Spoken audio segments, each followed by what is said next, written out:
سلامونه او مینه خپلو خویندرونو ته.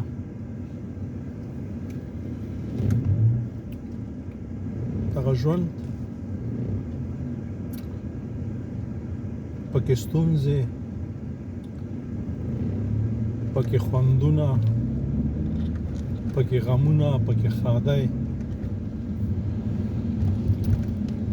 ورسره پکې دردونه او خوشحالۍ او مزې ټول تړلي دي.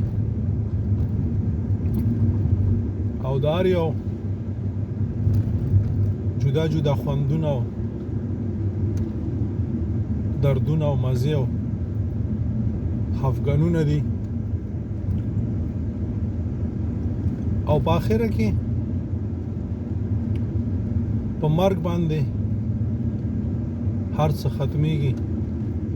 بیا نو حساب دی، کتاب دی. څه مو چې دلته کړي وي د هغې ذرې ذرې که ښه مو کړي وي هغې په خدای پاک راته بدله راکوي، او که بد مو کړي وي د هغې به هم خدای پاک راته سزا راکوي. خبره دلته ده چې ډېر څه داسې دي چې زمونږ په خپل لاس کې دي، که هغه موږ ښه کوو که بد کوو. ژوند موږ کولی شو چې ښه ژوند په صداقت باندې، په رښتینولۍ باندې، څنګه چې خدای پاک انسان د نړۍ ته رالیږلی دی او ورته کتاب ورکړی دی چې هغه قرآن دی او لارښود دی، انبیا، او په آخره کې رسول الله صلی الله علیه وسلم دی.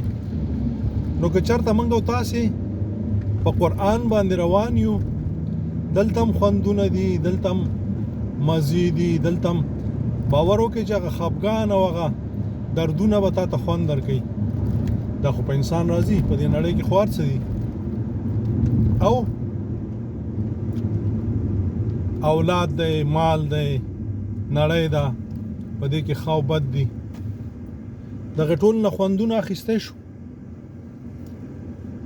او که چېرته بیا موږ تش په نامه خو ځانونه مسلمانان بولو، قرآن خپل کتاب بولو، محمد مصطفی صلی الله علیه وسلم خپل نبی بولو، اسلام خپل دین بولو، منځونه کوو، حج کوو، صدقې او خیراتونه کوو، قرآن تلاوت کوو، خو ورسره غیبت کوو، ذکر کوو، ورسره په نورو مسلمانانو باندې تهمتونه کوو، شپې تهجد کوو، خو د خلکو حقونه خورو، د خپل لاندې کوو.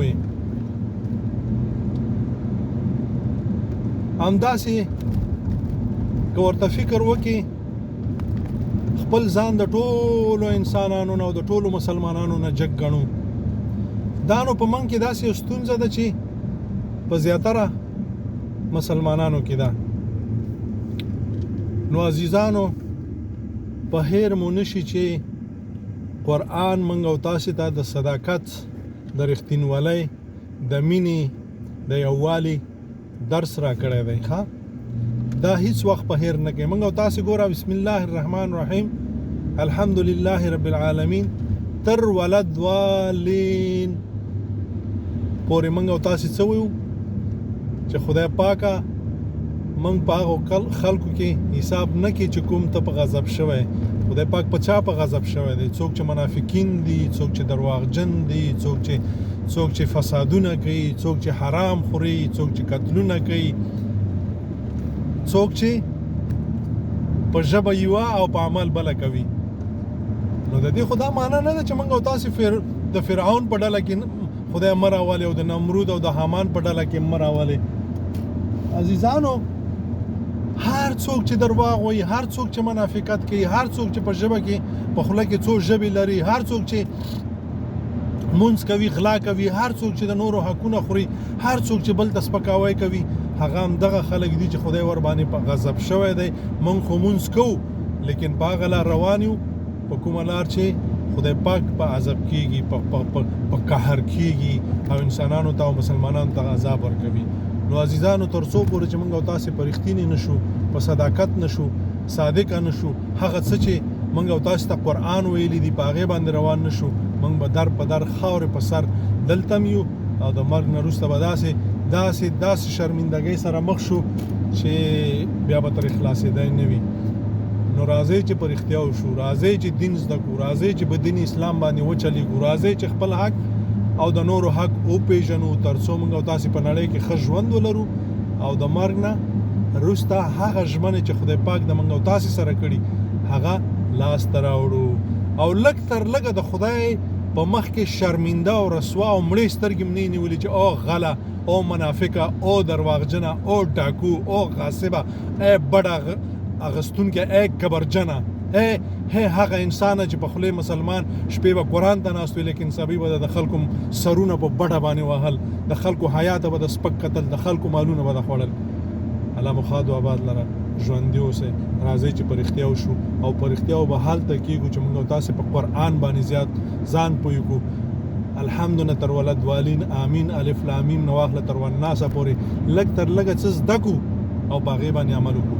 السلام علیکم ورحمة الله وبرکاته.